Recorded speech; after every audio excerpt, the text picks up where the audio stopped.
Good evening. My name is Christy Doyi. Welcome to Webcast channel news tonight. First, the highlights. Kwasima holds 9th trade fair in Ilorin. Gbajabiamila expressed doubts over constitutional amendment conclusion. Tinubu will not fall to plan embarrassment, says APC chieftain. Governor El-Rufai sets agenda for 9th assembly. Group urges to pass tax crime commission bill.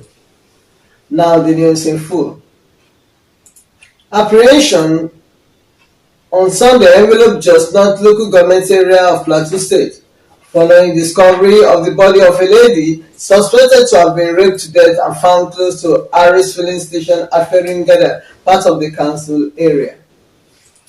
An eyewitness noted that the discovery of the body caused tension within the area as residents and students staged a protest. But they were resisted by the security agencies, which arrived at the scene before it got out of hand. It was gathered from an eyewitness account that the lady, identified as Ruth, was found half naked with her underwear hanging on her legs, indicating that she had been raped. The lady's underwear was hanging on her legs, according to the eyewitness, an indication that she was raped. Her legs were dusty, and this depicted that there was a struggle, or probably she was raped somewhere and her corpse dumped there. She was also stabbed. It was discovered that she lived at Zaruma in Feringada and recently got a job in Rayfield K. She was returning from work on Saturday evening at 8 p.m. when she met her untimely death at the hands of those unscrupulous elements. Another account said the victim had a disagreement with her boyfriend, a member of a cult who reportedly killed and dumped the corpse.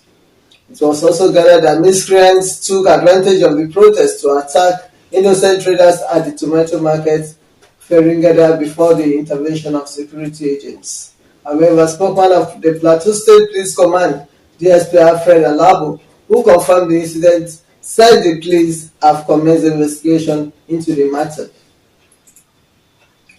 The Kwara Chambers of Commerce, Industry, Mines and Agriculture, Kwastema, in conjunction with Nigeria Association of Small and Medium Enterprise, NASME, Kwara State Chapter, is holding its 14-day trade fair program for Kwara business owners and entrepreneurs in the state and across Nigeria.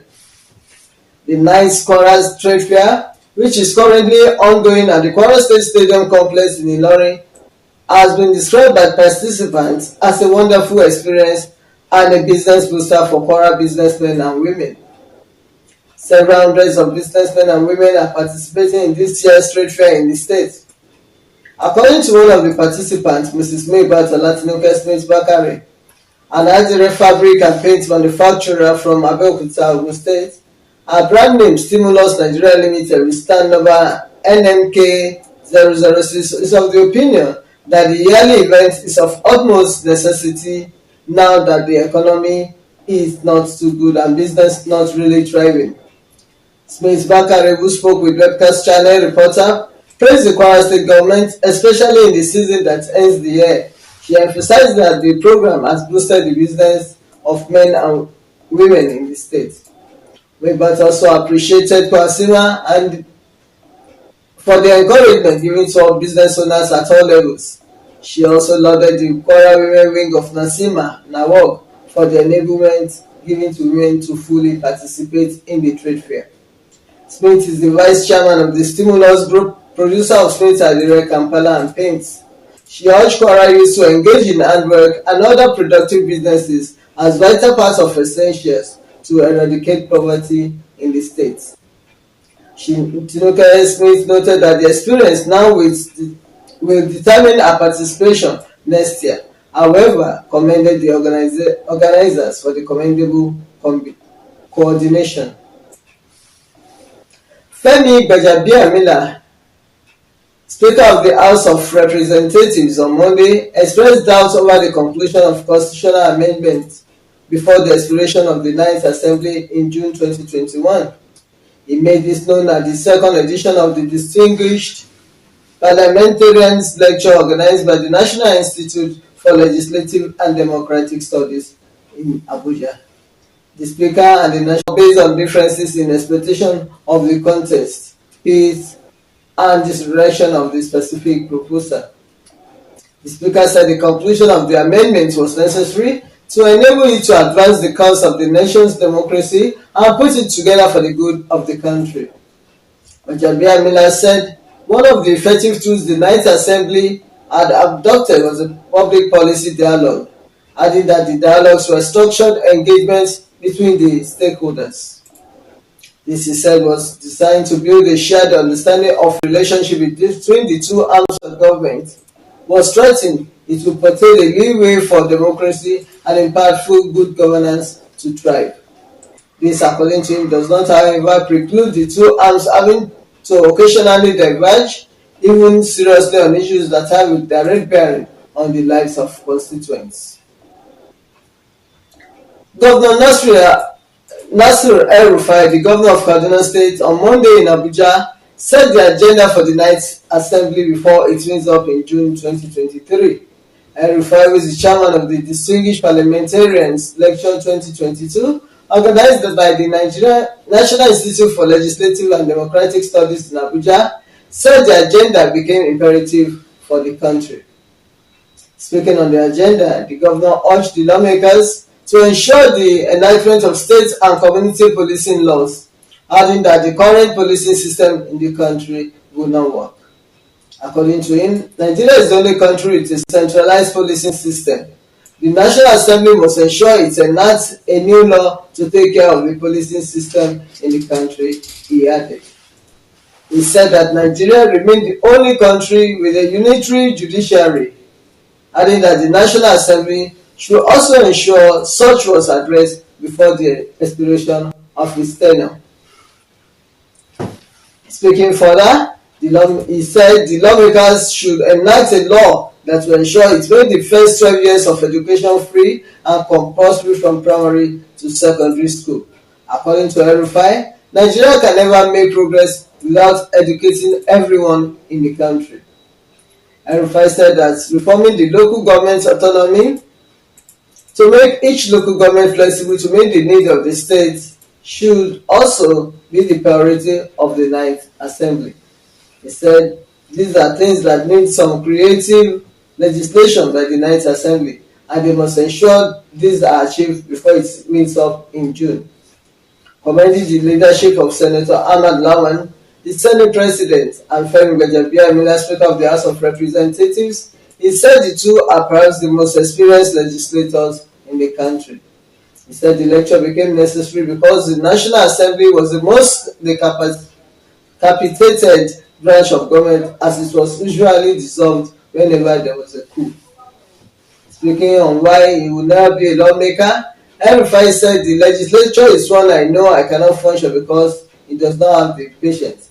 He said the lawmaker needed hard work to convince the people, unlike the executive where decisions could be taken by the executive with the right to hire and fire. Responding, Lawan said El-Rufai's remarks on the right to hire and fire were not applicable to the lawmakers. According to him, this is a complete reversal rule because their colleagues hire and can fire, but his colleagues in the Ninth Assembly have been supporting them. The Association of Concerned Citizens of Nigeria on Revenue and Economy has urged the National Assembly to pass the Tax Crime Commission Bill currently before it. According to the group, the bill will help the country witness a tremendous inflow of tax revenue. Oji, the National Coordinator of ACRE, disclosed this on Monday in Abuja while briefing journalists at the National Assembly.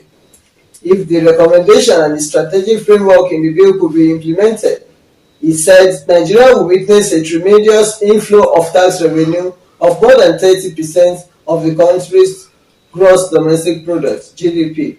According to him, no one likes to pay tax, neither does government want to impose it on the citizens, but no nation can exist without tax.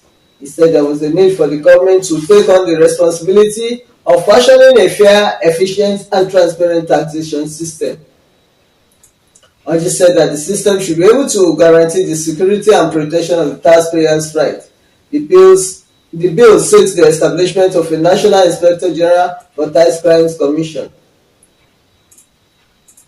He also said it will also review existing and proposed legislation and regulations relating to FIRE programs and operations to FIRS programs and operations and make recommendations concerning the impact of such legislation on the administration of the tax laws. He said it will inform the Auditor General and the legislature of problems and deficiencies identified and the steps taken to resolve them. A chieftain of the All Progressives Congress (APC), Dr. Abiola Oshodi, said the presidential candidate of the party, Bola Ahmed Tinubu, will not fall to a planned embarrassment in the name of debate. Oshodi, the vice chairman of the APC in Canada, stated that the party and its candidate will not dance to the tune of their political adversaries. Oshodi, a member of the APC Presidential Campaign Committee's Sustainable Development for Nigeria Directorate, stated this on Monday. He said that the party's presidential candidate was not running from any political debate, but being careful not to fall into the hands of his political adversaries, conniving with some individuals.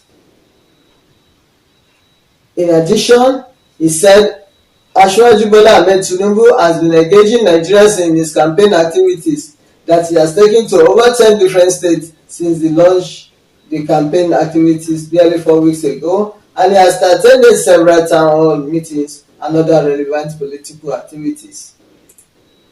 He added that Tinubu's running mate Alhaji Kashim Shettima was also a two-term governor, saying that Senator Oluremi Tinubu's wife had potential that would make her husband succeed if he could be elected as a president. Oshodi prayed that Tinubu would emerge as winner in the election so that he could build on a lot of achievements of the outgoing President Muhammadu Buhari's administration. That has been the news this night. I wish you a good night rest. Thank you.